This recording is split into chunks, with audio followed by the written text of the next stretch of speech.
Hi dear മക്കളെ, welcome to Pyrus learning academy. ഇസ്മി അനന്തു.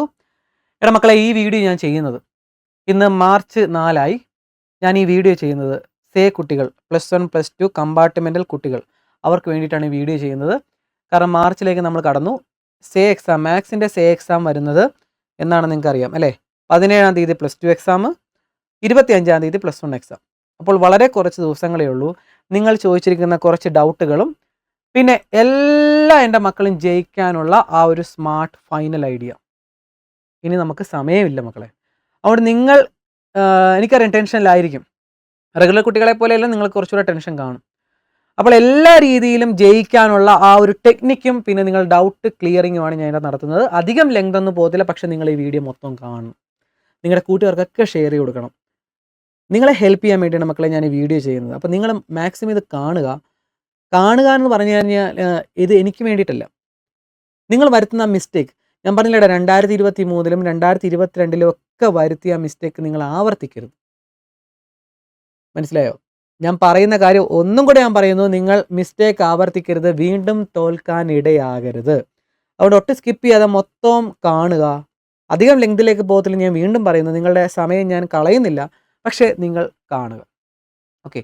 പിന്നെ ഇതുപോലത്തുള്ള വീഡിയോസൊക്കെ ഞാൻ നിങ്ങൾക്ക് എക്സാമിൻ്റെ ആ ടൈം വരെ തരും. അതേപോലെ മാത്സ് ജയിക്കാനുള്ള ടെക്നിക്കുകളും മാത്സിൻ്റെ ലൈവ് ക്ലാസ്സുകളും എല്ലാമായിട്ട് ഞാൻ മുന്നോട്ടുള്ള ദിവസങ്ങളിൽ വരും.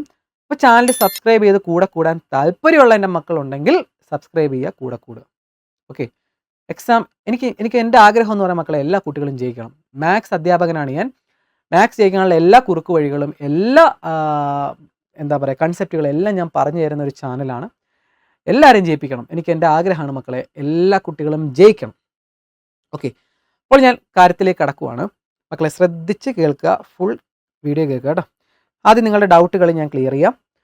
ഹോൾ ടിക്കറ്റിൽ +1 ആൻഡ് +2 കാണിക്കുന്നുണ്ടല്ലോ, പക്ഷേ ഞാൻ ഒരെണ്ണം മാത്രമാണ് അപ്ലൈ ചെയ്തത്. അപ്പോൾ ഞാൻ ഏത് എഴുതണം സാറേ എന്ന് പറഞ്ഞ് മെസ്സേജുകളായിട്ടും ഫോൺ കോളുകളായിട്ടൊക്കെ കുട്ടികൾ ചോദിക്കുന്നൊരു ഡൗട്ടാണിത്.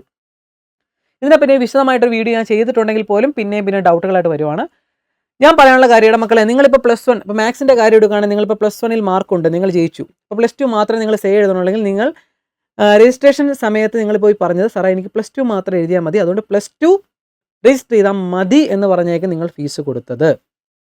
പക്ഷേ നിങ്ങളുടെ ഹോൾ ടിക്കറ്റിൽ രണ്ടെണ്ണത്തിൻ്റെ രജിസ്ട്രേഷൻ വന്നിട്ടുണ്ട്. എന്താണ്? +1-ൻ്റെ +2-ൻ്റെ സമയവും അതിൻ്റെ എല്ലാ കാര്യങ്ങളും വന്നിട്ടുണ്ട്. അപ്പോൾ നിങ്ങൾക്ക് ഡൗട്ട്, അയ്യോ ഞാനിപ്പോൾ +1 കൂടെ എഴുതണമല്ലോ, കാരണം ഞാൻ +2 മാത്രമാണല്ലോ രജിസ്റ്റർ ചെയ്തത്, +1 എഴുതണമല്ലോ. മക്കളെ, ഞാൻ പറയുന്ന കാര്യം നിങ്ങൾ വ്യക്തമായിട്ട്, ഞാൻ പറയുന്ന കാര്യം ക്ലിയർ ആയിട്ട് കേൾക്കുക. എടാ, +1-ഉം +2-ഉം കൂടെ ചേർത്താണ് നിങ്ങളുടെ മാർക്ക് ഗ്രേഡ് വരുന്നത് അല്ലേ? ഫൈനൽ എക്സാമിൻ്റെ ആ ഒരു ഫൈനൽ സർട്ടിഫിക്കറ്റ് വരുന്നത് എങ്ങനെയാണ്? +1-ഉം +2-ഉം കൂടെ ചേർത്താണ് A ഗ്രേഡ് അല്ലെങ്കിൽ A+, അല്ലെങ്കിൽ D+, അല്ലെങ്കിൽ C+ എന്ന് പറഞ്ഞ ഗ്രേഡ് വരുന്നത് അല്ലേ? എന്ന് പറഞ്ഞാൽ ഫസ്റ്റ് ഇയറിലെ മാർക്കും സെക്കൻഡ് ഇയറിലെ മാർക്കും കൂടെ കൂട്ടുമ്പോൾ 36 മാർക്ക് TE എന്ന് പറയുന്ന ആ ഒരു പോർഷനിൽ TE എന്ന് പറയുന്നത് 36 ഉണ്ടെങ്കിൽ നിങ്ങൾ ജയിച്ചു. മനസ്സിലായോ? അപ്പോൾ ഇത് രണ്ടും കൂടെ കമ്പൈൻ ചെയ്തിട്ടാണ് മാർക്ക് വരുന്നത്. അപ്പോൾ നിങ്ങൾക്ക് ഒരിക്കലും +1 +2 വ്യത്യസ്തമായിട്ട് രജിസ്റ്റർ ചെയ്യാൻ പറ്റത്തില്ല. നിങ്ങൾ ഒരെണ്ണേ രജിസ്ട്രേഷന് കൊടുത്തിട്ടുള്ളെങ്കിലും രണ്ടിൻ്റെയും കൂടെ ഫീസാണ് നിങ്ങളുടെ കയ്യിൽ നിന്ന് വാങ്ങിയിരിക്കുന്നത്. അത് ഒറ്റ സേ എക്സാമിൻ്റെ ഫീസ് എന്ന് പറഞ്ഞാൽ ഒറ്റ ഇതാ, അങ്ങനെ രജിസ്റ്റർ ചെയ്യാൻ പറ്റത്തുള്ളൂ. അപ്പോൾ +1-ഉം +2-ഉം കൂടെ കമ്പൈൻ ചെയ്തിട്ടുള്ള രജിസ്ട്രേഷനാണ് നടക്കുന്നത്. അതുകൊണ്ടാണ് നിങ്ങളുടെ ഹോൾ ടിക്കറ്റ് രണ്ടെണ്ണവും വന്നിരിക്കുന്നത്. അപ്പോൾ ഞാൻ ഏത് എഴുതണമെന്നുള്ള ഡൗട്ട് ഞാൻ പറയുന്നത്, നിങ്ങൾ +2 ആണ് എഴുതാൻ തീരുമാനിച്ചെങ്കിൽ നിങ്ങൾ +2 എഴുതിയാൽ മതി, +1 എഴുതേണ്ട, അറ്റൻഡ് ചെയ്യണ്ട. മനസ്സിലായോ? ഇനിയിപ്പോൾ നിങ്ങൾക്ക് +2 എഴുതേണ്ട, +1 എഴുതിയാൽ മതി, നിങ്ങൾ +1 എഴുതിയാൽ മതി. നിങ്ങൾക്ക് രണ്ടെണ്ണത്തിൽ ഏതെങ്കിലും അറ്റൻഡ് ചെയ്യാനുള്ള ഓപ്ഷൻസ് ഇപ്പോഴുണ്ട്. മനസ്സിലായോ മക്കളെ? ഞാനത് വ്യക്തമായിട്ട് തരാം. ഇനിയിപ്പോൾ നിങ്ങൾക്കിപ്പോൾ +1 എഴുതണം, ഇപ്പോൾ +2 ആണ് നിങ്ങൾ എഴുതാൻ തീരുമാനിച്ചിരിക്കുന്നത്, ഇനിയിപ്പോൾ +1 എഴുതണം. നിങ്ങൾക്ക് പോയി +1-ൻ്റെ ആ സമയത്ത് പോയി +1 ഇത് എഴുതാം. അതിനുള്ള ഞാൻ സ്മാർട്ട് ഐഡിയ ഞാൻ പറയുന്നുണ്ട്, വിശദമായിട്ട് കേൾക്കാം. അപ്പം ഞാനിപ്പോൾ പറഞ്ഞു വന്ന കാര്യം എന്താണ്? നിങ്ങൾ +2 ആണ് രജിസ്റ്റർ ചെയ്തതെങ്കിൽ +2 മാത്രം പോയി എഴുതിയാൽ മതി. +1 അവിടെ എഴുതേണ്ട, നിങ്ങൾ ആ സമയത്ത് പോകണമെന്നില്ല. അതേപോലെ തിരിച്ചും +2 എഴുതണ്ടെങ്കിൽ +1 മാത്രം എഴുതിയാൽ മതി. അപ്പോൾ ഞാൻ പറഞ്ഞു വന്ന കാര്യത്തിലുള്ള മക്കളെ, രണ്ടും കൂടെ ഒരുമിച്ച് രജിസ്റ്റർ ചെയ്യാൻ പറ്റത്തുള്ളൂ. നിങ്ങളുടെ ഹോൾ ടിക്കറ്റിൽ വന്നിരിക്കുന്നത് രണ്ടും കൂടെയുള്ള കോമ്പിനേഷൻ ആ ഒരു രീതിയിലായിരിക്കും വന്നിരിക്കുന്നത്. പക്ഷേ നിങ്ങൾക്ക് ഇഷ്ടമുള്ള എഴുതിയാൽ മതി. രണ്ടെണ്ണം എഴുതണോ വേണ്ടതെന്നൊന്നുമില്ല. പിന്നെ ഞാൻ പ്രധാനമായിട്ട് പറയാനുള്ള കാര്യം, നിങ്ങൾ ഏത് വർഷത്തെ എക്സാം ആണോ എഴുതുന്നത് അത് നിങ്ങൾ അറ്റൻഡ് ചെയ്താൽ പിന്നെ നിങ്ങൾ ഈ അറ്റൻഡ് ചെയ്യുന്ന മാർക്ക് എടുക്കത്തുള്ളൂ. പറയുന്ന മനസ്സിലായുള്ളൂടാ? എന്ന് പറഞ്ഞാൽ നിങ്ങൾക്ക് +1-ൽ ഇപ്പോൾ കഴിഞ്ഞ വർഷം 23 22 കുട്ടികൾ വരുത്തിയ ഒരു വലിയൊരു മിസ്റ്റേക്കാണ്. ടീച്ചർ ഇങ്ങനെ പറഞ്ഞു എന്നൊക്കെ പറഞ്ഞ് പോയി ചെയ്ത് ഉള്ള മാർക്കും കൂടെ കളഞ്ഞ കുട്ടികളുണ്ട്. അതുകൊണ്ടാണ് മക്കളെ ഞാൻ പറയുന്നത്, നിങ്ങൾ മണ്ടത്തരം കാണിക്കരുത്. +1 നിങ്ങൾക്ക് 22 മാർക്ക് കിട്ടിയെന്നിരിക്കട്ടെ എന്ന് പറഞ്ഞ് നിങ്ങൾ ജയിച്ചു. 18 മാർക്ക് വേണ്ട സ്ഥലത്ത് 22 മാർക്ക് കിട്ടി നിങ്ങൾ ജയിച്ചിരിക്കുകയാണ്. ഏത്? +1. അപ്പോൾ +2 നമുക്ക് എത്ര മാർക്ക് കൂടെ മതി? 14 മാർക്ക് കൂടെ വാങ്ങുവാണെങ്കിൽ, +2 14 മാർക്ക് കൂടെ വാങ്ങുവാണെങ്കിൽ ആ കുട്ടി ജയിച്ചു അല്ലേ? ഇങ്ങനെയുള്ള ഘട്ടത്തിലാണ് അവൻ +2 തോറ്റിരിക്കുവാണ്. +2 14 മാർക്ക് 10 മാർക്കോ 8 മാർക്കോ ഒക്കെ കിട്ടി അവൻ തോറ്റിരിക്കുവാണ്. കാരണം +1 നന്നായിട്ട് പഠിച്ചു, 22 മാർക്കുണ്ട്, ഇനി 14 മാർക്ക് മതി അവന് ജയിക്കാൻ. ഓക്കെ, അങ്ങനെയുള്ള സന്ദർഭത്തിൽ അവൻ +2 മാത്രം എഴുതിയാൽ പോരെ? അതുകൊണ്ടായിരിക്കും അവൻ +2 രജിസ്റ്റർ ചെയ്തത്. പക്ഷേ അവൻ്റെ ഹോൾ ടിക്കറ്റ് 2 വന്നതുകൊണ്ട് കഴിഞ്ഞ വർഷത്തെ ഏതോ ഒരു കുട്ടി എനിക്ക് അയച്ച മെസ്സേജാണ്, സാറേ ടീച്ചർ ഇങ്ങനെ പറഞ്ഞു, അതുകൊണ്ട് ഞാൻ 2 അപ്ലൈ ചെയ്തു. 2 അപ്ലൈ ചെയ്തപ്പോൾ സംഭവിച്ചത്, അവൻ +2 നന്നായിട്ട് കൂടുതൽ പഠിച്ചപ്പോഴത്തേക്കും +2 അവന് ഏകദേശം 19 മാർക്ക് കിട്ടി. 19 മാർക്ക് അവന് കിട്ടിയേ. പക്ഷേ അവൻ്റെ ടീച്ചർ പറഞ്ഞു, ഞാൻ ഒരാളും കുറ്റപ്പെടുത്തുമല്ല, ടീച്ചർ പറഞ്ഞു നിങ്ങൾ 2 എഴുതണം, കാരണം 2 ഹോൾ ടിക്കറ്റ് വന്നിട്ടുണ്ട്, അതുകൊണ്ട് 2 നിങ്ങൾ എഴുതണം, ഇല്ലെങ്കിൽ നിങ്ങൾ തോറ്റുപോകും. അപ്പോൾ എന്ത് ചെയ്തു? അവൻ ആ നിർബന്ധ പ്രകാരം +1 കൂടെ എഴുതി. +1 ഓൾറെഡി 22 മാർക്ക് ഉണ്ടായിരുന്നേ, പക്ഷേ ആരുടെയും നിർബന്ധ പ്രകാരം അവൻ +1 കൂടെ എഴുതി. +1 എഴുതിയപ്പോൾ അവന് കിട്ടിയ മാർക്ക് എത്രയായിരുന്നു ഞാൻ ഓർക്കണില്ല, എന്നെങ്കിലും ഞാൻ പറയാം. 15 മാർക്ക് എന്നോട് പറഞ്ഞതാണ് അവൻ. ഞാൻ മാർക്ക് കറക്റ്റ് 15 16 ഓർക്കുന്നില്ല, അത്ര മാർക്ക് കിട്ടി. ഇതിപ്പോൾ എക്സാമ്പിളായിട്ട് നിങ്ങൾ ഓർത്താൽ മതി. 15 മാർക്ക് കിട്ടി. ടോട്ടൽ എത്രയാണ് മക്കളെ? ടോട്ടൽ മാർക്ക് എന്ന് പറയുമ്പോൾ 19 10 29 5 34 മാർക്കാണ് അവന് കിട്ടിയത്. അവൻ ഫെയിൽഡായി, തോറ്റുപോയി വീണ്ടും. എവിടെയാണ് മണ്ടത്തരം പറ്റിയത്? അവനോട് പറഞ്ഞ ആ ഒരാൾ ആരാന്ന് ഞാൻ പറയുന്നില്ല, ആ ഒരാൾ പറഞ്ഞത് പ്രകാരം അവൻ ഇത് എഴുതിയില്ലായിരുന്നുവെങ്കിൽ, ഇവൻ ഈ പരീക്ഷ എഴുതിയില്ലായിരുന്നുവെങ്കിൽ അവൻ്റെ 22 മാർക്ക് അവിടെ നിപ്പുണ്ടായിരുന്നു. ഒരു പ്രശ്നമില്ലാതെ 22 മാർക്ക് അവിടെ നിപ്പുണ്ടായിരുന്നു. ഹോൾ ടിക്കറ്റ് +1 +2 ഉണ്ടെങ്കിലും അവൻ ആ 22 മാർക്ക് അവിടെ എക്സാം എഴുതിയില്ലെങ്കിൽ ആ മാർക്ക് അവിടെ അതേപോലെ നിന്നേനെ. മനസ്സിലായോ? അവൻ +2 എഴുതി 19 മാർക്ക് അവൻ്റെ ഹാർഡ് വർക്കിലൂടെ വാങ്ങിച്ചെങ്കിൽ 22ഉം 19ഉം എത്രയായി? 22 10 32 9ഉം 41 മാർക്ക് അവന് കിട്ടിയേനെ. 41 മാർക്ക് അവന് കിട്ടേണ്ട സ്ഥലത്താണ് അവൻ ഫെയിൽഡായി പോയത്. അവൻ എന്താണ് കാണിച്ചത്? അവൻ +1 വീണ്ടും അറ്റൻഡ് ചെയ്തു. മനസ്സിലായോ? +1 അവൻ അറ്റൻഡ് ചെയ്ത് 22 മാർക്ക് കൂടുതൽ കിട്ടിയെങ്കിൽ അവന് ലാഭമാണ്. പക്ഷേ അവൻ മാർക്ക് കുറഞ്ഞു. പക്ഷേ +1 +2 അവൻ കുറച്ച് നന്നായിട്ട് പഠിച്ചു, കണ്ടല്ലോ. അവൻ മാർക്ക് വാങ്ങി, പക്ഷേ +1 വീണ്ടും 15 മാർക്കിലേക്ക് പോയി തോറ്റുപോയി. ടോട്ടൽ 34 മാർക്കേ കിട്ടിയുള്ളൂ, 36 മാർക്ക് വേണമായിരുന്നു. പക്ഷെ അവൻ ഇത് +2 മാത്രം എഴുതിയിരുന്നെങ്കിൽ ആ +1 22 മാർക്ക് ഓൾറെഡി അവിടെ ഉണ്ടായിരുന്നു. കാരണം അവൻ അറ്റൻഡ് ചെയ്തില്ലെങ്കിൽ നിങ്ങൾക്ക് ഓൾറെഡി കിട്ടിയ മാർക്ക് അവിടെ ആ മാർക്കേ എടുക്കത്തുള്ളൂ. പക്ഷെ അറ്റൻഡ് ചെയ്യുന്ന മാർക്ക് എടുക്കത്തുള്ളൂ. ചിലരുടെ മിസ്റ്റേക്കാണ് ഈ ഇമ്പ്രൂവ്മെൻറ്റ് എന്ന് പറയുന്നത്. മക്കളെ ഇമ്പ്രൂവ്മെൻറ്റ് കുട്ടികൾ റെഗുലറായിട്ട് പഠിക്കുന്ന കുട്ടികളാണെങ്കിൽ അവർക്കുള്ള ഒരു ബെനിഫിറ്റ് എന്ന് പറഞ്ഞാൽ, സേ എക്സാം ആയിട്ടുള്ള വ്യത്യാസം എന്ന് പറഞ്ഞാൽ, അവരിപ്പോൾ എഴുതിയിരിക്കട്ടെ, നിങ്ങൾ കമ്പാർട്ട്മെൻറ്റിലെ കുട്ടികൾക്കാണ് ഇങ്ങനെ ഏത് എഴുതുന്നോ ആ മാർക്ക് എടുക്കത്തുള്ളൂ.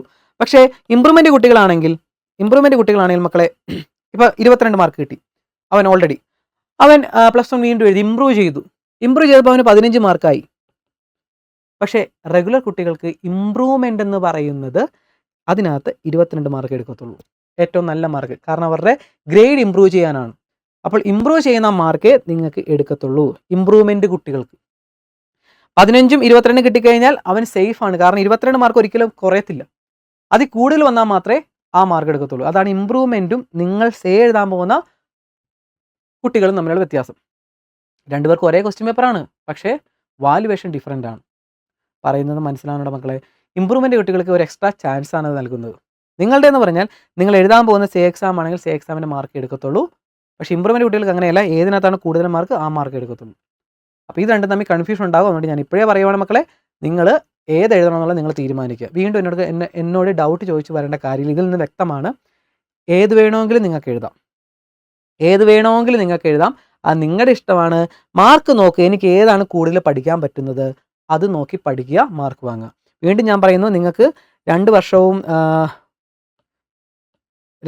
നിങ്ങൾക്ക് 15 താഴെയാണെങ്കിൽ നിങ്ങൾ രണ്ടും എഴുതുന്നതാണ് എൻ്റെ ഒരു അഭിപ്രായം. +1 അല്ലെങ്കിൽ +2 ഒരു 14 ഉള്ളൂ, ഇവിടെ 13 ഉള്ളെങ്കിൽ ടോട്ടൽ 27 ഉള്ളൂ. ആ കുട്ടിയോട് ഞാൻ പറയുന്നത് മക്കളെ നിങ്ങൾ രണ്ടും എഴുതുക. കാരണം സിമ്പിളായിട്ട് ഒരു 20 അല്ലെങ്കിൽ 18 മാർക്ക് 2 വർഷം വാങ്ങാവുന്ന ക്വസ്റ്റ്യൻസ് വരും. സിമ്പിൾ ക്വസ്റ്റ്യൻസ് വരും. എക്സാം പാറ്റേൺ മാർക്കോട്ടെ എന്ത് മാർക്കോട്ടെ, പക്ഷേ സിമ്പിൾ ക്വസ്റ്റ്യൻസ് വരും. അത് ഞാൻ പറഞ്ഞില്ല, ഞാൻ പഠിപ്പിച്ചു തരാം. അത് വെച്ച് നിങ്ങൾക്ക് +1 +2 എഴുതാൻ പറ്റും. അപ്പം നിങ്ങളോട് പറയുന്നത് 14 15 മാർക്ക് താഴെയുള്ള കുട്ടികളാണെങ്കിൽ നിങ്ങൾ രണ്ടും എഴുതുന്നതായിരിക്കും കുറച്ചുകൂടെ ബെറ്റർ. ജയിക്കാനുള്ള സാധ്യത കൂടുതൽ എപ്പോഴും അതിനാണ്. ഓക്കെ, വ്യക്തമായെന്ന് മനസ്സിലാക്കുന്നു. ഇനി നെക്സ്റ്റ്, ഇനിയുള്ള ദിവസങ്ങൾ പഠിച്ചാൽ ജയിക്കാൻ സാധിക്കുമോ? എങ്ങനെ പഠിക്കണം? എടാ നിങ്ങൾക്ക് ശരിക്കും പറഞ്ഞാൽ നമ്മൾ 5 ദിവസം പഠിച്ചാൽ തന്നെ നിങ്ങൾക്ക് ജയിക്കാം. വെറും 5 ദിവസം പഠിച്ചാൽ നിങ്ങൾ ജയിച്ചിരിക്കും. പറഞ്ഞ് മനസ്സിലായോ? അത് എങ്ങനെ പഠിക്കണമെന്ന് ചോദിച്ചു കഴിഞ്ഞാൽ ഞാൻ പറയാം. അപ്പോൾ ഇനിയുള്ള ദിവസം പഠിച്ചാൽ ജയിക്കാൻ സാധിക്കുമോ എന്ന് വെച്ചാൽ ജയിക്കാൻ സാധിക്കും, 100%. 5 ദിവസമെങ്കിൽ 5 ദിവസം കുത്തിയിരുന്ന് പഠിച്ചാൽ നിങ്ങൾ ജയിക്കും. പിന്നെ എങ്ങനെ പഠിക്കണം? ഇതൊരു ഇമ്പോർട്ടൻ്റ് കാര്യമാണ്. എങ്ങനെ പഠിക്കണം? നിങ്ങൾ റെഗുലർ കുട്ടികളെ സംബന്ധിച്ച് നോക്കുകയാണെങ്കിൽ നിങ്ങൾക്ക് ക്ലാസ് കുറേ നാളുകളായിട്ട് കിട്ടുന്നില്ല, സ്കൂളിൽ പോയി പഠിക്കുന്നില്ല. അപ്പോൾ നിങ്ങൾക്ക് എങ്ങനെ പഠിക്കണം? ഈ നോട്ടുകളൊക്കെ എങ്ങനെ നമ്മൾ പ്രിപ്പയർ ചെയ്യണം? ഈ അവസാന സമയത്ത് എന്താണ് ചെയ്യേണ്ടത്? ഈ ഒരു ഡൗട്ടിലാണ് നിങ്ങളിരിക്കുന്നത്. നിങ്ങൾക്ക് ഈ ലൈവ് കണ്ടു കഴിഞ്ഞാൽ ഓക്കെ ആകുമോ? മക്കളെ, ഈ ലൈവ് എന്ന് പറയുന്നത് ഈ മാരത്തോൺ ലൈവ് എല്ലാ അധ്യാപകരും പല പ്ലാറ്റ്ഫോമിലുള്ള അധ്യാപകർ നിങ്ങൾക്ക് വേണ്ടി കഷ്ടപ്പെട്ട് ലൈവ് ഇടുന്നുണ്ട്, ക്ലാസ്സുകൾ ഇടുന്നുണ്ട്. അത് കണ്ടാൽ പോരെയെന്ന് ചോദിച്ചാൽ അത് കണ്ടാൽ മതി. അത് മനസ്സിലാക്കാൻ പറ്റും. അത് മനസ്സിലാക്കാൻ പറ്റുമെങ്കിൽ അതിൻ്റെ നോട്ട് പ്രിപ്പയർ ചെയ്ത് പഠിക്കുക. പക്ഷേ നിങ്ങളോട് ഞാൻ പറയുന്നത് എങ്ങനെ പഠിക്കണം എന്നുള്ളതിൻ്റെ ഉത്തരം, ഞാൻ ഓൾറെഡി ഒരു വെയിറ്റേജിൻ്റെ ഒരു സംഭവം ചെയ്തിട്ടുണ്ട്. +1ൻ്റെയും +2ൻ്റെയും ഈ വർഷം വരാൻ പോകുന്ന വെയിറ്റേജ്. നിങ്ങൾ ആ വെയിറ്റേജ് എഴുതിയെടുക്കുക. ഓൾറെഡി വീഡിയോ ഇട്ടിട്ടുണ്ട്, അങ്ങനെ തന്നെ തംബ്നെയിൽ കൊടുത്തിട്ടുണ്ട് വെയിറ്റേജ്, +1 +2 വെയിറ്റേജ്. അപ്പോൾ അതിനകത്ത് ഞാൻ പറയുന്നുണ്ട്, അല്ലെങ്കിൽ ഞാൻ ഫസ്റ്റ് കമൻറ്റായിട്ട് ഒരു ചാനൽ പിൻ ചെയ്യാം, അതിൻ്റെ അകത്ത് ഞാൻ വെയിറ്റേജ് ഇട്ടിട്ടുണ്ട്, എല്ലാ കാര്യങ്ങളും അതിനകത്ത് ഇടുന്നുണ്ട്. അപ്പോൾ അതിനകത്ത് ഞാൻ വെയിറ്റേജ് ഫോട്ടോ എടുത്തിട്ടിട്ടുണ്ട്. സോ അത് നിങ്ങൾ നോക്കുക, അത് എഴുതിയെടുക്കുക, എന്നിട്ട് ആ ക്ലാസ്സുകൾ കാണുക. നിങ്ങൾ ഇഷ്ടംപോലെ യൂട്യൂബ് ചാനൽസ് ഉണ്ട്, മാത്സ് പഠിപ്പിക്കുന്ന യൂട്യൂബ് ചാനൽസ് ഉണ്ട്. അപ്പോൾ എൻ്റെ തന്നെ കാണുന്നത് ഞാൻ ഒരിക്കലും നിർബന്ധിക്കുന്നില്ല. നിങ്ങൾക്ക് ചിലപ്പോൾ എൻ്റെ മനസ്സിലാകുന്ന കുട്ടികളുണ്ടാവും, എൻ്റെ മനസ്സിലാകാത്ത കുട്ടികളുണ്ടാവും. ചിലർക്ക് വേറൊരു ചാനലിലെ ക്ലാസ് ആയിരിക്കും ഇഷ്ടം, ചിലർക്ക് വേറെ ചാനലിലെ ക്ലാസ് ആയിരിക്കും ഇഷ്ടം. ഞാൻ പറയുന്നില്ല, ഇതൊക്കെ ഓരോരുത്തരുടെ ഇഷ്ടങ്ങളാണ്. നിങ്ങൾക്ക് ഏതാണോ ഇഷ്ടമുള്ളത് എല്ലാം കൂടെ മിക്സ് ചെയ്യാതെ ഏതാണ് ഇഷ്ടമുള്ളത്. ഇപ്പം നിങ്ങൾക്ക് പ്രോബബിലിറ്റി അല്ലെങ്കിൽ സ്റ്റാറ്റിസ്റ്റിക്സ് അല്ലെങ്കിൽ എന്താണ് മെട്രിസസ് ഇങ്ങനെയുള്ള ചാപ്റ്റേഴ്സൊക്കെ നിങ്ങൾക്ക് പഠിച്ചു കഴിഞ്ഞാൽ അതിൻ്റെ വെയിറ്റേജ് ഞാൻ ഓൾറെഡി ചെയ്തിട്ടുണ്ട്. 7 മാർക്ക് ആ ചാപ്റ്ററിൽ നിന്ന് വരും, 100% ഉറപ്പാണ് വരും. 6 മാർക്ക് ഡിറ്റർമിനൻസിൽ നിന്ന് വരും, 7 മാർക്ക് പ്രോബബിലിറ്റിയിൽ നിന്ന് വരും. ഇങ്ങനെയൊക്കെ ഞാൻ പറഞ്ഞിട്ടുണ്ട്. അപ്പോൾ ആ വെയിറ്റേജ് എഴുതിയെടുക്കുക. +2 കുട്ടികളോട് ഞാൻ പറഞ്ഞിട്ടുണ്ട്, അടുത്ത 5 ചാപ്റ്റർ നിങ്ങൾ പഠിച്ചില്ലെങ്കിൽ നിങ്ങൾ ജയിക്കും. അപ്പോൾ പ്രത്യേകം ഞാൻ പറയുന്ന മക്കളെ, ഇതെല്ലാം നിങ്ങൾക്ക് വേണ്ടി ചെയ്യുന്നതാണ്. നിങ്ങൾ ആദ്യം വെയിറ്റേജ് എഴുതിയെടുക്കുക, എന്നിട്ട് ആ വെയിറ്റേജിലുള്ള ക്ലാസ് മാത്രം പോയി കാണുക. നിങ്ങൾക്ക് മാർക്ക് വേണ്ടത്, നിങ്ങൾക്ക് ഇപ്പോൾ ഒരു 20 മാർക്ക് വേണം അല്ലെങ്കിൽ 18 മാർക്ക് വേണമെങ്കിൽ നിങ്ങളൊരു 30 മാർക്ക് വാങ്ങാനുള്ള രീതിയിൽ പഠിക്കുക. കാരണം എന്താ? അപ്പോൾ നിങ്ങൾക്കൊരു 25 മാർക്ക് കൂടുതൽ കിട്ടും. അല്ലാതെ 18 മാർക്ക് കറക്റ്റ് വെയിറ്റേജ് ഉള്ളത് മാത്രം നോക്കി പഠിച്ചാൽ 18 കിട്ടണമെന്നില്ല. കാരണം ടഫ് ക്വസ്റ്റ്യൻസ് വരാം. എടാ 18 മാർക്ക് കിട്ടണമെങ്കിൽ ഒരു 3 ചാപ്റ്റർ പഠിച്ചാൽ 18 മാർക്ക് കിട്ടും. ആ 3 ചാപ്റ്റർ നിങ്ങളെ കൊണ്ട് പഠിക്കാൻ പറ്റത്തുള്ളൂ. എടാ നിങ്ങളൊരു 5-6 ചാപ്റ്റർ പഠിച്ചു കഴിഞ്ഞാൽ തന്നെ ഏകദേശം ഒരു 25 മാർക്ക് കൂടുതൽ കിട്ടാനുള്ള അതിനകത്ത് നിന്നുണ്ടാ. അപ്പോൾ ഞാൻ പറയണ വെയിറ്റേജ് എഴുതിയെടുക്കുക, ഏറ്റവും സിമ്പിളായിട്ട് പഠിക്കാൻ പറ്റിയ ചാപ്റ്റർ നോക്കുക, പറ്റത്തില്ലെങ്കിൽ വിടുക, അടുത്ത ചാപ്റ്റർ നോക്കുക, പറ്റത്തില്ലെങ്കിൽ വിടുക. അത് ഞാൻ പറയില്ലേ, എല്ലാ കുട്ടികൾക്കും എല്ലാ ചാപ്റ്ററും പഠിക്കാൻ പറ്റുമെന്ന് തോന്നുന്നില്ല. അപ്പോൾ പഠിക്കാൻ പറ്റുന്ന ചാപ്റ്റർ ആണെങ്കിൽ അത് പഠിക്കാൻ നന്നായിട്ട് പഠിക്കാൻ കൊള്ളാം. പഠിക്കാൻ പറ്റത്തില്ല വിടുക. ഇപ്പോൾ എൻ്റെ ബാച്ചിലുള്ള കുട്ടികൾ പറയും, സാറേ പ്രോബബിലിറ്റി എനിക്ക് പഠിക്കാൻ പറ്റില്ല സാറേ, കുറേ നേരം നോക്കിയിട്ട് എനിക്ക് കിട്ടുന്നില്ല. ഞാൻ പറയും വിട്ടോ, അടുത്ത ചാപ്റ്റർ നോക്ക്, നിനക്ക് പറ്റുമോ നോക്ക്. ഞാൻ പറയും വീണ്ടും ഒന്നുകൂടെ ക്ലാസ് കാണും, മനസ്സിലാകാൻ പറ്റുമോ നോക്ക്, ക്ലാസ് കാണും, നീ വീണ്ടും കാണുക. അപ്പോൾ ചിലപ്പോൾ നിനക്ക് മനസ്സിലാകുമായിരിക്കും. ഇനി മനസ്സിലാകുന്നില്ല, അവസാനത്തെ വഴിയാണ്, വിഷമിക്കേണ്ട, വിട്ടോ, അടുത്ത ചാപ്റ്റർ പഠിക്കും. കാരണം ജയിക്കാനുള്ള ചാപ്റ്റേഴ്സ് ഞാൻ അടുക്കി ഓരോ ഫോൾഡറായിട്ട് ഇട്ടിട്ടുണ്ട്. അപ്പോൾ കുട്ടികൾക്ക് വെയിറ്റേജ് അനുസരിച്ച് കുട്ടികൾക്ക് പഠിക്കാൻ പറ്റും, ഏത് ചാപ്റ്റർ നോക്കി പഠിക്കാൻ പറ്റും. പഠിക്കാൻ പറ്റത്തില്ല വിടുക, അടുത്ത ചാപ്റ്റർ നോക്കുക. ഓക്കെ, അപ്പോൾ ഞാൻ പറയണത് ഇപ്പോൾ +2 കുട്ടികൾ കണ്ടിന്യൂറ്റി, ഡിഫറൻഷ്യബിലിറ്റി, ഇൻ്റഗ്രൽസ് ഇതിൻ്റെ ഒന്നും ക്ലാസ് കണ്ട് സമയം കളയണമെന്നില്ല. ജയിക്കേണ്ട കുട്ടികളാണെങ്കിൽ അത് കണ്ട് സമയം കളയണമെന്നില്ല, അത് നിങ്ങൾക്ക് സ്കിപ്പ് ചെയ്യാം. പറഞ്ഞാൽ മനസ്സിലായടാ. എന്നിട്ട് സിമ്പിളായിട്ട് നിങ്ങൾക്ക് ഇഷ്ടപ്പെട്ട ചാപ്റ്റേഴ്സ് നോക്കി പഠിക്കുക, അതിനകത്തുനിന്ന് ക്വസ്റ്റ്യൻസ് വരും, സിമ്പിളായിട്ട് നിങ്ങൾക്ക് മാർക്ക് വാങ്ങാം. ഓക്കെ, അപ്പോൾ ഞാൻ പറഞ്ഞില്ലേ തലേദിവസത്തെ ലൈവ്, തലേദിവസം മാരത്തോൺ ലൈവ്, ഇങ്ങനെയുള്ള കുറേ സംഭവങ്ങളുണ്ട്. അപ്പോൾ അതിൻ്റെ അകത്ത് ഇങ്ങനെയുള്ള ചാപ്റ്റേഴ്സ് വരുമ്പോൾ നിങ്ങളത് കാണണമെന്നില്ല. കണ്ടു കഴിഞ്ഞാൽ നഷ്ടമൊന്നും വരാനില്ല. എല്ലാം കൂടെ നിങ്ങൾക്ക് പഠിക്കാൻ പറ്റുമോ? ഓരോരുത്തർക്കും ഓരോ രീതിയിലാണ് IQ.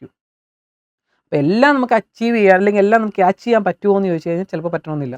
അപ്പോൾ നിങ്ങൾ എന്ത് ചെയ്യണം? സ്കിപ്പ് ചെയ്യുക. ആ സമയം നിങ്ങൾക്ക് വേണ്ട ചാപ്റ്റർ വരുന്ന സമയത്ത് ക്ലാസ് കാണുക, എഴുതിയെടുക്കുക, വീണ്ടും വീണ്ടും വീണ്ടും എഴുതി പഠിക്കുക. മാത്സ് ആയതുകൊണ്ട് വീണ്ടും വീണ്ടും എഴുതി പഠിക്കുക.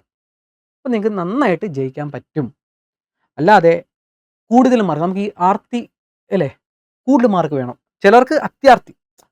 എടാ ഞാൻ ഒരിക്കലും തെറ്റ് പറയല്ല, നമുക്ക് നല്ല മാർക്ക് വേണം. പക്ഷെ നമുക്കത് പറ്റുന്നില്ലെങ്കിൽ നമ്മൾ എന്ത് ചെയ്യുക? അതിനു വേണ്ടി കുറച്ച് സമയത്തിനുള്ളിൽ നമ്മൾ ഈ ഡിഫറൻഷ്യബിലിറ്റി ഇതൊക്കെ നിങ്ങൾ ആദ്യം തൊട്ട് കാണാമായിരുന്നു കഴിഞ്ഞാൽ നിങ്ങളുടെ കിളി പറക്കും.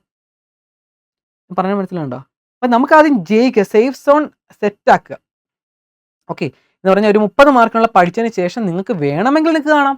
അല്ലാതെ തുടക്കം തന്നെ എല്ലാം കൂടെ ഇങ്ങനെ ധൃതി പിടിച്ച് പഠിച്ചു കഴിഞ്ഞാൽ നിങ്ങളുടെ തലയിൽ എല്ലാം കൂടെ കൊളാകും.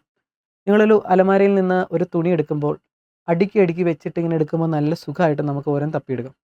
പക്ഷേ അടിയിൽ നിന്ന് ഒരെണ്ണം വലിച്ച് ഇവിടെ നിന്ന് ഒരെണ്ണം വലിച്ച് എല്ലാം കൂടെ മറിഞ്ഞു വീഴും. അതേപോലെ നമ്മുടെ തലച്ചോറിനകത്ത് ഓരോന്ന് സ്റ്റോർ ചെയ്യുന്നത്. അപ്പോൾ നല്ല കിടിലിനായിട്ട് നമ്മൾ 30 മാർക്കിൻ്റെ സ്റ്റോർ ചെയ്ത് അടുക്കി വെക്കുക. എന്നിട്ട് വേണമെങ്കിൽ അതിൻ്റെ അകത്ത് ഇൻ്റഗ്രലോ അങ്ങനെ വല്ല നിങ്ങൾക്ക് പഠിക്കാൻ ആഗ്രഹം ഉണ്ടെങ്കിൽ അതും കൂടെ പഠിച്ച് നിങ്ങൾക്ക് അടുക്കി വെക്കാൻ പറ്റുമെങ്കിൽ ചെയ്യുക. ഇല്ലെങ്കിൽ വേണ്ട, സ്വസ്ഥമായിട്ട് നമുക്ക് അവിടെ അടുക്കി വെച്ചിട്ടുണ്ട്, അതവിടെ അത് മതി ജയിക്കുക. ഓക്കെ, അപ്പോൾ ഞാൻ പറയുന്നത് മക്കളെ, നിങ്ങൾക്ക് ജയിക്കാനുള്ള നിങ്ങളുടെ കയ്യിലാണ്, നിങ്ങൾക്ക് എങ്ങനെ വേണമെങ്കിൽ ജയിക്കാം. പിന്നെ ഞാൻ പറയുന്ന കുറേ കുട്ടികളൊക്കെ എനിക്ക് മെസ്സേജ് അയക്കുന്നുണ്ട്, ബാച്ചിൽ ജോയിൻ ചെയ്യാൻ പറ്റുമോ എന്ന് പറഞ്ഞാൽ ബാച്ചിൽ ജോയിൻ നിങ്ങളുടെ എക്സാമിന് ഒരു 5 ദിവസം മുമ്പ് വരെ നിങ്ങൾക്ക് ജോയിൻ ചെയ്യാം. ഓക്കെ, സേ കുട്ടികൾക്ക് വേണ്ടി സ്പെഷ്യൽ ആയിട്ടുള്ള ബാച്ചാണ്. ഏറ്റവും ബേസിക് ലെവലിൽ തൊട്ട് ഏറ്റവും ഒരു ആവറേജിൽ മുകളിൽ ലെവൽ വരെ പഠിപ്പിക്കുന്ന രീതിയിലാണ് പഠിപ്പിക്കുന്നത്. അപ്പോൾ അതിന് സ്പെഷ്യൽ ബാച്ചാണ് സേ കുട്ടികൾക്ക് വേണ്ടി മാത്രം. പിന്നെ റെഗുലർ കുട്ടികൾ വേറൊരു ബാച്ചുണ്ട്. പക്ഷേ സേ കുട്ടികൾക്ക് ജോയിൻ ചെയ്യാൻ താല്പര്യമുണ്ടെങ്കിൽ മക്കളെ SAY25 എന്ന് താഴത്തെ കാണുന്ന ആ നമ്പറിൽ മെസ്സേജ് ചെയ്യുക. വെറും 499 എന്ന എമൗണ്ട് മാത്രമേ ഉള്ളൂ. ലാസ്റ്റ് ആൻഡ് ഫൈനൽ ടൈമാണ്. താല്പര്യമുള്ളവർക്ക് ജോയിൻ ചെയ്യാം. ക്ലാസ്സിൽ നേരെ ആഡ് ചെയ്യും, നിങ്ങൾക്ക് ക്ലാസ് കാണാം. ഓക്കെ, കുറേ കുട്ടികൾ മെസ്സേജ് അയക്കുന്നുണ്ട്, കുറേ കുട്ടികൾ ഇനിയും റിപ്ലൈ കൊടുക്കാനുണ്ട്. എന്തായാലും റിപ്ലൈ കൊടുത്ത് ബാച്ചിൽ ജോയിൻ ചെയ്യിപ്പിക്കാം കേട്ടോ. ഓക്കെ, നെക്സ്റ്റ്, എക്സാമിൻ്റെ പാറ്റേൺ ചേഞ്ച് ആകുമ്പോൾ എനിക്ക് ജയിക്കാൻ സാധിക്കുമോ? ഇപ്പോൾ പുതിയ കുട്ടികളുടെ പ്രശ്നമാണ് എക്സാമിൻ്റെ പാറ്റേൺ ചേഞ്ച് ചെയ്യുന്നു, കഴിഞ്ഞ വർഷത്തേക്കാളും ടഫ് ആവുന്നു. അപ്പോൾ അത് ശരിയാണോ? അപ്പോൾ നിങ്ങൾക്ക് ജയിക്കാൻ പറ്റുമോ? നിങ്ങൾ കേട്ടതൊക്കെ ശരിയാണ്. കാരണം നിങ്ങൾ 2022, 21, 20, 19 പിന്നെ 23, 24 വരെയുള്ള കുട്ടികളാണെങ്കിൽ നിങ്ങൾ എഴുതിയ എക്സാം ക്വസ്റ്റ്യൻ പേപ്പർ എടുത്ത് നോക്കുകയാണെങ്കിൽ അത് ശരിക്കും പറഞ്ഞാൽ ഭയങ്കര എളുപ്പമാണ്. ഇപ്പോഴത്തെ റെഗുലർ കുട്ടികളുടെ കൊണ്ടുപോയി ആ ക്വസ്റ്റ്യൻ കൊണ്ട് കൊടുക്കാവോ? എന്നിട്ട് നിങ്ങൾ പറയണം ഞാൻ തോറ്റ ക്വസ്റ്റ്യൻ പേപ്പറാണ് ഇത് എന്ന് പറയുമ്പോൾ അവർ നിങ്ങളോട് ചോദ്യം ചോദിക്കും, ഇതൊക്കെ നിങ്ങൾ എങ്ങനെയാണ് തോറ്റത് ചേട്ടാ അല്ലെങ്കിൽ ചേച്ചി? അവർ നേരിടാൻ പോകുന്ന അവരുടെ ക്രിസ്മസ് എക്സാമിൻ്റെ ക്വസ്റ്റ്യൻ പേപ്പർ, ഇപ്പോൾ +1 ക്രിസ്മസ് എക്സാമിൻ്റെ ക്വസ്റ്റ്യൻ പേപ്പർ കണ്ടു കഴിഞ്ഞാൽ നിങ്ങൾ വിചാരിക്കും ഇനി നമുക്ക് മുന്നോട്ടൊരു ജയമില്ല. അത്രയും ടഫ് ക്വസ്റ്റ്യൻ ആയിരുന്നു ഇത്തവണത്തെ 2025 +1 question paper, Christmas exam question paper. അപ്പോൾ നിങ്ങൾ എഴുതി തോറ്റതെന്ന് പറഞ്ഞാൽ വളരെ എളുപ്പമുള്ള എക്സാമുകളായിരുന്നു കമ്പാരിറ്റീവ്ലി. അപ്പോൾ അങ്ങനെയുള്ള നിങ്ങൾക്ക് ഇത്തവണത്തെ 2025 എക്സാം ജയിക്കാൻ പറ്റുമോ? ഓൾറെഡി പാറ്റേൺ ചേഞ്ച് ആക്കിയിട്ടാണ് വരുന്നത്. ജയിക്കാൻ പറ്റുമോ എന്ന് ചോദിച്ചു കഴിഞ്ഞാൽ ഞാൻ ഇതിനൊക്കെ ആൻസർ പറയുന്നത് എങ്ങനെയാണെന്ന് നിങ്ങൾക്ക് അറിയാം, പറ്റും. കാരണം എക്സാം പാറ്റേൺ ചേഞ്ച് ആകുമെന്ന് പറഞ്ഞാൽ നേരത്തെ മിക്കതും സിമ്പിൾ ക്വസ്റ്റ്യൻസാണ് വന്നുകൊണ്ടിരുന്നത്. എല്ലാം മിക്കതും simple questions, direct previous year question ഒക്കെ വന്നുകൊണ്ടിരുന്നത്. ഇത്തവണ തൊട്ട് മാറ്റം വരിക എന്ന് പറഞ്ഞാൽ ഒരു ഹൈ ലെവൽ ക്വസ്റ്റ്യൻസ്, ഒരു പാറ്റേൺ, ഹൈ ലെവൽ ക്വസ്റ്റ്യൻസിൻ്റെ ഒരു സെക്ഷൻസ് കാണും. കുറച്ച് ടഫായിട്ടുള്ള പ്രാക്ടിക്കൽ ഇൻക്ലൂഡ് ചെയ്തിട്ടുള്ള രീതിയിലുള്ള ക്വസ്റ്റ്യൻസ് കാണും. അതേപോലെ ഒരു ആവറേജ് കുട്ടികൾക്ക് എഴുതാൻ പറ്റുന്ന രീതിയിലുള്ള ക്വസ്റ്റ്യൻസ് കാണും. പിന്നെ ഈസി ക്വസ്റ്റ്യൻസ് കാണും. ഇതെല്ലാത്തിനും കൂടെ ഒരു മിക്സ് ആയിരിക്കും ഒരു ക്വസ്റ്റ്യൻ പേപ്പർ. ഇത്തവണത്തെ മോഡൽ എക്സാം കണ്ടിട്ട് അങ്ങനെയാണ് മനസ്സിലായത്. പക്ഷേ ക്രിസ്മസ് എക്സാം കുറച്ചുകൂടെ ടഫായിരുന്നു. പക്ഷേ ഈ ഒരു പാറ്റേൺ നല്ലതാണ്. അപ്പോൾ ഞാൻ പറഞ്ഞില്ല, കുറച്ചുകൂടെ ലെവൽ കൂടിയ രീതിയിൽ ചിന്തിക്കുന്നവർക്ക് ഫുൾ മാർക്ക് മേടിക്കാം, ജയിക്കേണ്ട കുട്ടികൾക്ക് ജയിക്കാം, ഈ ആവറേജ് കുട്ടികൾക്കാണെങ്കിൽ മാർക്ക് വാങ്ങാം, ഒന്നും പഠിക്കാത്ത കുട്ടികളാണ് തോറ്റുപോകും. അപ്പോൾ നല്ലൊരു രീതിയിലാണ് അവർ അടുക്കിയിട്ടിരിക്കുന്നത്. അങ്ങനെ തന്നെയാണ് വരുന്നതെങ്കിൽ നിങ്ങൾക്ക് ജയിക്കാൻ പറ്റും. കാരണം എന്താ, സിമ്പിൾ ക്വസ്റ്റ്യൻസ് അതിനകത്ത് ഇൻക്ലൂഡ് ചെയ്തിട്ടുണ്ട്. അപ്പോൾ നിങ്ങൾക്ക് ജയിക്കാൻ പറ്റുമെന്ന് വെച്ചാൽ ജയിക്കാൻ പറ്റും. ഇനി നല്ല മാർക്ക് വാങ്ങണോ ജയിക്കാൻ പറ്റും, കുറച്ചുകൂടെ നന്നായിട്ട് പഠിക്കണം. ഫുൾ മാർക്ക് വാങ്ങാൻ പറ്റുമോ? പറ്റും. കുറച്ചും കൂടെ ഹൈ ലെവലിൽ പഠിക്കണം. എല്ലാ നോളജും മനസ്സിലായി, ഗ്രാഫിലൂടെ കാര്യങ്ങൾ, പ്രാക്ടിക്കൽ നോളജ് ഇതെല്ലാം നമുക്കുണ്ടെങ്കിൽ ഫുൾ മാർക്ക് വാങ്ങാൻ പറ്റും. അപ്പോൾ ജയിക്കാൻ സാധിക്കുമോ എന്ന് ചോദിച്ചാൽ അതിൻ്റെ ഉത്തരം ജയിക്കാൻ സാധിക്കത്തുള്ളൂ. പാറ്റേണൊക്കെ എങ്ങനെ മാറ്റിയാലും എന്തൊക്കെ മാറ്റിയാലും മാത്സ് ഇതൊക്കെ തന്നെയല്ലേ ഉള്ളൂ. ഇതൊക്കെ തന്നെയല്ലേ അവർ തിരിച്ചും പറഞ്ഞ് ചോദിക്കാനുള്ളൂ. അത് നമുക്കറിയാം ഇതൊക്കെ വരുമെന്ന്. അപ്പോൾ അത് നന്നായിട്ട് പഠിക്കുക, കൺസെപ്റ്റ് പഠിക്കുക എന്നുള്ളതാണ് എൻ്റെ കാര്യം. ഞാൻ ഒരിക്കലും പ്രീവിയസ് ഇയർ ക്വസ്റ്റ്യൻ മാത്രമല്ല നിങ്ങളെ പഠിപ്പിക്കുന്നത്. ഞാൻ പഠിപ്പിക്കുന്നത് എന്താ, ഒരു സംഭവം അതിൻ്റെ കൺസെപ്റ്റാണ് പഠിപ്പിക്കുന്നത്. ആ കൺസെപ്റ്റ് വെച്ച് ഏത് ക്വസ്റ്റ്യൻ വന്നാലും ചെയ്യുന്ന രീതിയിലാണ് നിങ്ങളെ പഠിപ്പിക്കുന്നത്. മനസ്സിലായോ? ഇപ്പോൾ 2x-1 മാറി 3x-2 വന്നു കഴിഞ്ഞാൽ എങ്ങനെ ചെയ്യാം? അതൊരു കൺസെപ്റ്റാണ്.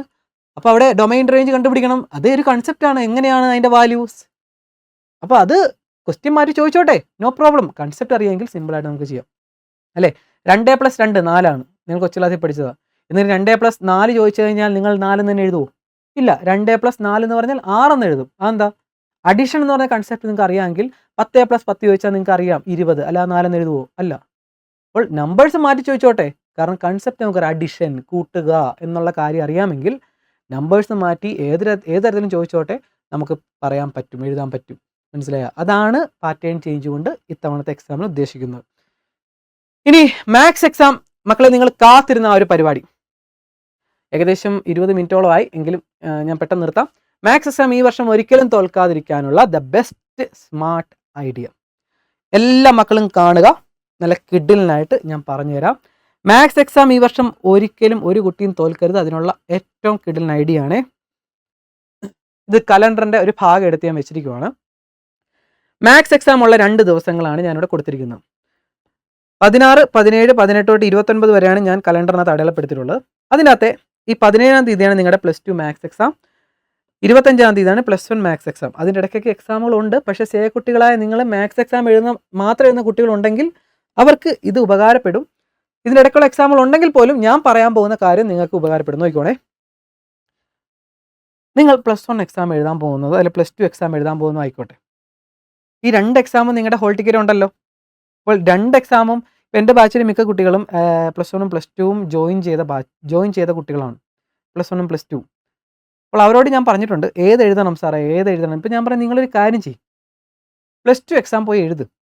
2ഉം ജോയിൻ ചെയ്ത കുട്ടികളോട് ഞാൻ പറയുന്നത്, ഒരെണ്ണം ജോയിൻ ചെയ്ത കുട്ടികളോടല്ല പറയുന്നത്, 2 എഴുതാൻ താല്പര്യമുള്ളൂ. കാരണം 15 മാർക്ക് താഴെ അല്ലെങ്കിൽ 16 മാർക്ക് താഴെയുള്ള കുട്ടികൾ 2ഉം പഠിക്കുന്നുണ്ട് എൻ്റെ ബാച്ചിൽ. +1 സെയിം, +2 സെയിം. അപ്പോൾ അവരോട് ഞാൻ പറഞ്ഞിട്ടുള്ളത്, ചില കുട്ടികളെ ഡൗട്ട് ചോദിച്ചപ്പോൾ ഞാൻ പറഞ്ഞിട്ടുള്ളത്, എടാ മക്കളെ, നിങ്ങൾ അത് ഞാൻ എല്ലാവരോടും ഷെയർ ചെയ്യാൻ വേണ്ടിയാണ് വീഡിയോ ചെയ്തത്.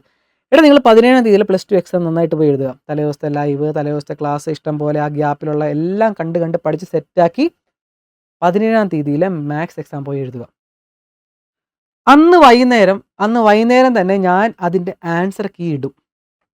ഓക്കെ, മാത്സ് എക്സാമിൻ്റെ ആൻസർ കീ അന്നത്തെ ദിവസം രാത്രിക്കുള്ളിൽ തന്നെ ഞാൻ ആൻസർ കീ വിശദമായിട്ട് ഇടും. അപ്പോൾ നിങ്ങൾ എന്ത് ചെയ്യണം? ക്വസ്റ്റ്യൻ പേപ്പർ എടുത്തിട്ട് നിങ്ങൾ എഴുതിയ ക്വസ്റ്റ്യൻസ് ഞാൻ പറഞ്ഞ ആൻസറുമായിട്ട് കറക്റ്റ് ആണോ? കറക്റ്റായിരിക്കും ഞാൻ പറയാൻ പോകുന്നത്. അപ്പോൾ നിങ്ങൾ ഇപ്പോൾ മെട്രിക്സിൻ്റെ ഒരു ക്വസ്റ്റ്യൻ വന്നു, അല്ലെങ്കിൽ +2 അല്ലേ, ഓക്കെ, മെട്രിക്സിൻ്റെ ക്വസ്റ്റ്യൻ. അപ്പോൾ അത് 4 മാർക്ക് കിട്ടിക്കാണും എന്ന് പറയുമ്പോൾ നിങ്ങൾ 4 മാർക്ക്, ഓക്കെ, 4 മാർക്ക്, സമാധാനം. ഡിറ്റർമിനൻറ്റിൻ്റെ 6 മാർക്കിൻ്റെ ക്വസ്റ്റ്യൻ, യെസ്, 6 മാർക്ക്, 6 4 10. ഓ, പിന്നെ LPP നമ്മുടെ ഗ്രാഫ് വരയ്ക്കുന്ന ചാപ്റ്റർ, അതിനകത്ത് നിന്ന് 6 മാർക്ക്, 16 മാർക്ക്, ഓക്കെ. അപ്പോൾ അത്രയും ശരിയായി, ഇത് തന്നെ എനിക്ക് കിട്ടിയത്. കാരണം അന്നത്തെ ദിവസം ആയതുകൊണ്ട്, അന്നത്തെ ദിവസം ഞാൻ ഇതിൻ്റെ ആൻസർ കീ ചെയ്യുമ്പോൾ നിങ്ങൾക്ക് നല്ല ബോധ്യം ഉണ്ടാകും നിങ്ങൾ എഴുതിയ ആൻസേഴ്സ് ഏതൊക്കെയാണ്. അപ്പോൾ ഇതിൻ്റെ ആൻസർ ഇത് കിട്ടിയോ മക്കളെ? യെസ്, നിങ്ങൾക്ക് 6 മാർക്ക് കിട്ടി. അപ്പോൾ 16 മാർക്കായി, സമാധാനം. പിന്നെ ഇത് വന്ന മക്കളെ 16 4 20, 24 28 30, ഞാൻ ജയിച്ചു. എനിക്ക് ശരിക്കും പറഞ്ഞാൽ 18 മാർക്ക് മതിയായിരുന്നു, അല്ലെങ്കിൽ 16 മാർക്ക് മതിയായിരുന്നു. പക്ഷെ എനിക്ക് 30 മാർക്ക് കൊണ്ട് ഞാൻ ജയിച്ചു, സമാധാനം. നിങ്ങളൊരു കാര്യം ചെയ്തോ, +1 എഴുതിയില്ലെങ്കിലും പ്രശ്നമില്ല. കാരണം എന്താ, ഇവിടുന്ന് 30 മാർക്ക് കിട്ടിയില്ലേ? നിങ്ങൾക്ക് എത്ര മതിയായിരുന്നു ജയിക്കാൻ? 16 മാർക്ക് ജയിക്കാൻ മതിയായിരുന്നു. നിങ്ങൾക്ക് 30 മാർക്ക് കിട്ടി, സേഫായി. കാരണം എന്താ, നിങ്ങൾക്ക് 16 മാർക്ക് മതിയായിരുന്നു എന്ന് പറഞ്ഞാൽ ഏകദേശം ഒരു 20 മാർക്ക് +1 ഉണ്ടായി കാണും. ഇനി 20 മാർക്ക് വേണ്ട, നിങ്ങൾക്കിപ്പോൾ 30 അല്ലേ, 30 മാർക്ക് ഇപ്പോൾ കിട്ടിയെന്ന് വെക്കട്ടെ. ഇപ്പോൾ 12, 8, 10, 12 മാർക്കേ ഉള്ളെന്ന് വെച്ചോ. അപ്പോൾ 2 കൂടെ എഴുതാനായിട്ടാണല്ലോ അവൻ ഉദ്ദേശിച്ചത്. അപ്പോൾ ഇതേ 30 മാർക്ക് ഞാൻ ആൻസർക്ക് വെച്ച് നിങ്ങൾക്ക് കിട്ടിയിട്ടുണ്ടെങ്കിൽ 30ഉം 12ഉം എത്രയായി? 42 മാർക്കായി. ഇനി +1 എഴുതണമെന്ന് വെച്ച് കഴിഞ്ഞാൽ എഴുതേണ്ട കാര്യമില്ല, നിങ്ങൾ ജയിച്ചിരിക്കും. മനസ്സിലായോ? സ്മാർട്ടായിട്ടുള്ള ആ ഒരു തിങ്കിങ് കണ്ട മക്കളെ. ഇനി വേണമെങ്കിൽ നിങ്ങളൊരു കാര്യം ചെയ്യുക, +1 ഓൾറെഡി പഠിച്ചതല്ലേ, അല്ലെങ്കിൽ +1 പഠിക്കാനായിട്ട് ഇനി എത്ര ദിവസമുണ്ട്? 1 2 3 4 5 6, സേഫായി നമ്മൾ. കാരണം 30 മാർക്ക് കിട്ടി, സേഫ് സോണിലെത്തി. അപ്പോൾ നിങ്ങൾ +1 എഴുതിയില്ലെങ്കിലും കുഴപ്പമില്ല. പക്ഷെ ഞാൻ പറയാൻ പോകുന്നത് 12 മാർക്കോ 15 മാർക്കോ കിട്ടിയ കുട്ടികളാണെങ്കിൽ മക്കളെ, ഈ 5 ദിവസം കൂടെ ഒന്ന് കഷ്ടപ്പെടാൻ മേലെ. 12 മാർക്ക് കൂടുതൽ ഞാൻ വാങ്ങിച്ചു തരാം. 12 അല്ലെങ്കിൽ 15 മാർക്ക് കൂടുതൽ നമുക്ക് കിട്ടും. 18 മാർക്ക് ജയിക്കാനുള്ള മാർക്ക് കിട്ടാനുള്ള സംഭവം നമുക്ക് പഠിക്കാനായിട്ട് ഈ 5 ദിവസം മതി. അതെങ്ങനെ ജയിക്കാം? സിമ്പിളായിട്ടുള്ള സെറ്റ്, റിലേഷൻ, സ്റ്റാറ്റിസ്റ്റിക്സ് ഇങ്ങനെയുള്ള സംഭവം പഠിച്ചു കഴിഞ്ഞാൽ 12 മാർക്ക് അല്ലെങ്കിൽ 15 മാർക്കിൽ കൂടുതൽ സിമ്പിളായിട്ട് കിട്ടൂടാ. അപ്പോൾ ഞാൻ പറയുന്നത്, എടാ 30 മാർക്ക് സേഫായിട്ട് വെച്ചിട്ടുണ്ടെങ്കിൽ പിന്നെ 6 മാർക്ക് മതി നമുക്ക് ജയിക്കാൻ. 36 മാർക്ക് വരെ 6 മാർക്കിൽ കൂടുതൽ എന്തായാലും പ്ലസ് 1 കിട്ടുമോ? അപ്പോൾ നിങ്ങൾ എന്ത് ചെയ്യണം? ഈ 5 ദിവസവും 1, 2, 3, 4, 5, 6 ദിവസം കൊണ്ട് 6 ദിവസം കൂടെ ഒന്ന് കഷ്ടപ്പെടാം. ഓക്കെ. ഇനി അതിൻ്റെ വേറൊരു കേസ് ഞാൻ പറയാം. ഏതെങ്കിലും ഒരു കുട്ടി നമ്മൾ വിചാരിച്ചതിനേക്കാളും കുറവ് മാർക്ക് കിട്ടി, +2 മാത്രമേ എഴുതുന്നുള്ളേ. ആ കുട്ടിക്ക് ടഫായിരുന്നു മാത്സ് എക്സാം. +2 മാത്സ് എക്സാം ടഫായിരുന്നു. എന്തെങ്കിലും കാരണം കൊണ്ട് പഠിക്കാൻ പറ്റാതെ വന്നു. ആ കുട്ടിക്ക് ഞാൻ ആൻസർ കീ വെച്ച് പറഞ്ഞത് പ്രകാരം 14 മാർക്കേ കിട്ടിയുള്ളൂ. അപ്പോൾ തോറ്റുപോയെന്ന് ഉറപ്പായി. ആൻസർ കീക്കകത്ത് പറഞ്ഞിട്ടുള്ള ആൻസേഴ്സ് കിട്ടിയത് പ്രകാരം 14 മാർക്കേ ഉള്ളൂ എന്ന് പറഞ്ഞാൽ തോറ്റു, തകർന്നിരിക്കുക. കാരണം ഇനി അടുത്ത വർഷം വീണ്ടും, അല്ലെങ്കിൽ ഈ വർഷം വരാൻ പോകുന്ന എക്സാം ഞാൻ വീണ്ടും എഴുതണം. എനിക്ക് വേറെ വഴിയില്ല. ഞാൻ എന്തോരം കഷ്ടപ്പെട്ടതാണ്. ഈ +2 എക്സാം മാത്രം എഴുതാമെന്ന് പറഞ്ഞിരുന്നതാണ്. പക്ഷേ ഞാൻ തോറ്റുപോയി. കാരണം എന്താ, +1 ആ കുട്ടിക്ക് 20 മാർക്കേ ഉള്ളൂ. അപ്പോൾ +1 20 മാർക്കുണ്ട്. അപ്പോൾ +2 മാത്രം എഴുതി 16 മാർക്ക് വാങ്ങിച്ചതിന് ജയിക്കായിരുന്നു. പക്ഷേ ഞാൻ ആൻസർ കീ ഇട്ടത് വെച്ച് നോക്കുമ്പോൾ 14 മാർക്കേ കിട്ടത്തുള്ളൂ. തോറ്റുപോയി, വീണ്ടും തോറ്റു. കാരണം 34 മാർക്കേ ആകത്തുള്ളൂ, അല്ലെ? രണ്ടും കൂടെ കൂട്ടുമ്പോൾ കഴിഞ്ഞു, എൻ്റെ എല്ലാം കഴിഞ്ഞു. തകർന്ന് തരിപ്പണമായിട്ട് ഇരിക്കേണ്ട കാര്യമില്ല. കാരണം നമ്മുടെ മുന്നിൽ വീണ്ടും ഒരു 5 ദിവസമുണ്ട്, 5 or 6 ദിവസമുണ്ട് മക്കളെ. വീണ്ടും ഞാൻ പറയുക, ചിന്തിക്ക്. എടാ +2 മാത്രം എഴുതുന്നുള്ളെങ്കിലും കുഴപ്പമില്ല. നിങ്ങളുടെ എക്സാം ഹോൾ ടിക്കറ്റിൽ +1 കൂടെ ഓൾറെഡി രജിസ്റ്റർ ചെയ്ത് വെച്ചിട്ടുണ്ടോ മക്കളെ? നിങ്ങൾ വിചാരിക്കുന്ന പോലെയല്ല. +2 മാത്രം എഴുതാനായിട്ട് നിങ്ങൾ ഉദ്ദേശിച്ചിട്ടുണ്ടെങ്കിൽ പോലും +2 എക്സാം കഴിഞ്ഞ് രാത്രി വന്നതിന് ശേഷം നിങ്ങൾക്കൊരു കാര്യം ചെയ്യാം. ഇനി എനിക്ക് മുന്നിൽ വേറെ വഴിയില്ലെന്ന് വിചാരിക്കല്ലേ. അടുത്തൊരു പ്ലാൻ ഫ്രണ്ടിൽ കിടപ്പുണ്ട്. +1 എക്സാം ഓൾറെഡി രജിസ്റ്റേർഡ് ആണ്. നിങ്ങൾ പറഞ്ഞിട്ടില്ലെങ്കിൽ ഓൾറെഡി രജിസ്റ്റേർഡ് ആണ്. 6 ദിവസം വീണ്ടും ഒന്നുകൂടെ പഠിക്കാം, വീണ്ടും പോയി +1 എഴുതാം. അവിടെ വീണ്ടും ഒരു ചാൻസ് കിടപ്പുണ്ട്. അപ്പോൾ +2 മാത്രമേ പഠിച്ചിട്ടുള്ളൂ, +1 ഒന്നും പഠിച്ചിട്ടില്ല, തുടങ്ങാൻ പോണേ ഉള്ളൂ. അവിടെ ഓൾറെഡി 20 മാർക്ക് കിട്ടിയൊരു കുട്ടിയാണ്. 34 മാർക്കേ ഉള്ളൂ. അപ്പം നമുക്ക് 6 മാർക്ക് കൊണ്ട് 6 ദിവസം കൊണ്ട് 22 മാർക്ക് വാങ്ങി ജയിക്കാം. റിസ്ക് ആണ് അല്ലേ? കാരണം 22 മാർക്ക് വാങ്ങുന്ന റിസ്ക് ആണ്. ഒന്ന് കുത്തിയിരുന്ന് പഠിച്ചു നോക്ക്. കുത്തിയിരുന്ന് പഠിക്കുക. അറ്റൻഡ് ചെയ്താൽ, ഞാൻ പറഞ്ഞില്ല, അറ്റൻഡ് ചെയ്താൽ നമ്മുടെ മാർക്ക് പോകും. 20 മാർക്ക് എന്നുള്ളത് അറ്റൻഡ് ചെയ്താൽ നമ്മൾ എഴുതി എടുക്കാൻ പോകുന്ന മാർക്കേ കിട്ടത്തുള്ളൂ. പക്ഷേ ഞാൻ പറയുന്നു, 5 ദിവസം 6 ദിവസം ഒന്ന് പ്ലാൻ ചെയ്ത് പഠിച്ചു കഴിഞ്ഞാൽ വളരെ എളുപ്പമുള്ള ക്വസ്റ്റ്യൻസ് അതിനകത്ത് നിന്ന് അറ്റൻഡ് ചെയ്ത് കഴിഞ്ഞാൽ 22 മാർക്ക് കിട്ടിയെന്നിരിക്കട്ടെ. പിന്നെ വേറൊരു കാര്യം പറയട്ടെ, നന്നായിട്ട് ക്ലാസ് കാണുന്ന കുട്ടികൾക്ക് ഒരിക്കലും ഈ 14 മാർക്ക് കിട്ടത്തില്ല കേട്ടോ. ഉറപ്പായിട്ടും ഞാൻ പറയാം 18 അല്ലെങ്കിൽ 20 മാർക്ക് നിങ്ങളെ കൊണ്ട് വാങ്ങിപ്പിച്ചിരിക്കും. അത് വേറെ കാര്യം. ഞാൻ എക്സാമ്പിൾ പറയുക. എൻ്റെ മക്കളെ കൊണ്ട് ഞാൻ 18 മാർക്ക് കൂടുതൽ വാങ്ങിപ്പിച്ചിരിക്കും. ഇനി ഞാൻ ഒരു എക്സാമ്പിൾ പറയാം. മക്കളെ വീണ്ടും 5-6 ദിവസം എടുത്ത് നമ്മൾ +1 22 മാർക്ക് വാങ്ങിയാൽ ടോട്ടൽ എത്രയായി? രണ്ടും കൂടെ ചേർക്കുമ്പോൾ 36 മാർക്കായി. നിങ്ങൾ ആ ഒരു 7-8 ദിവസം കൊണ്ട് തന്നെ നിങ്ങളുടെ എക്സാം ജയിച്ചു, മാത്സ് എക്സാം ജയിച്ചു. അപ്പോൾ ഇങ്ങനെ ഒരു ലൂപ്പിൻ്റെ അകത്ത് കിടപ്പുണ്ട്, ഒരു ലൂപ്പ് ഹോളിൻ്റെ അകത്ത് കിടപ്പുണ്ട്. മക്കളെ കാര്യം മനസ്സിലാക്കുക. ഇതിൻ്റെ അകത്ത് ഞാൻ പറഞ്ഞില്ലേ, ഒരു ചെറിയ ടെക്നിക്കുകൾ ഉപയോഗിച്ച് നമുക്ക് എന്തായാലും എക്സാമിന് ജയിക്കാൻ പറ്റും. അപ്പോൾ ഇത്രയും ഗ്യാപ്പ് ഇതിൻ്റെ ഇടയ്ക്ക് കിടപ്പുണ്ട്. ഇത്രയും ഗ്യാപ്പ് വീണ്ടും എടുത്ത് പഠിച്ച് കഴിഞ്ഞാൽ നിങ്ങൾക്ക് ജയിക്കാൻ പറ്റും. അപ്പോൾ നിങ്ങൾ വിചാരം ഈ 100-150 ദിവസത്തോളം പഠിക്കാത്ത സംഭവമാണോ ഞാൻ ഈ 5-6 ദിവസം കൊണ്ട് പഠിക്കാൻ പോകുന്നത്? അത് വേറെ ഒന്നുമല്ലടാ, ചൂട് കൂടുമ്പോഴത്തേക്ക് നമുക്ക് പഠിക്കാൻ തോന്നും, അല്ലേ? ചൂട് കൂടുമ്പോഴത്തേക്ക് നേരത്തെ ഇത്രയും ദിവസം കളഞ്ഞ പോലെയല്ല, നമുക്ക് കുറച്ചുകൂടെ സീരിയസ്നെസ് വരും, പഠിക്കാൻ തോന്നും, പഠിക്കണമെല്ലാം പെട്ടെന്ന് തലയിലേക്ക് കയറും. അപ്പോൾ കുറച്ച് ചൂട് കൂടുന്ന സമയത്ത് നമുക്ക് നന്നായിട്ട് തലയിൽ കയറും, നമ്മുടെ ആവശ്യമായി വരും. അപ്പോൾ നിങ്ങൾക്ക് ജയിക്കാൻ സാധിക്കും. അപ്പോൾ ഇതാണ് മക്കളെ ഞാൻ പറയാൻ പോകുന്ന പ്ലാൻ.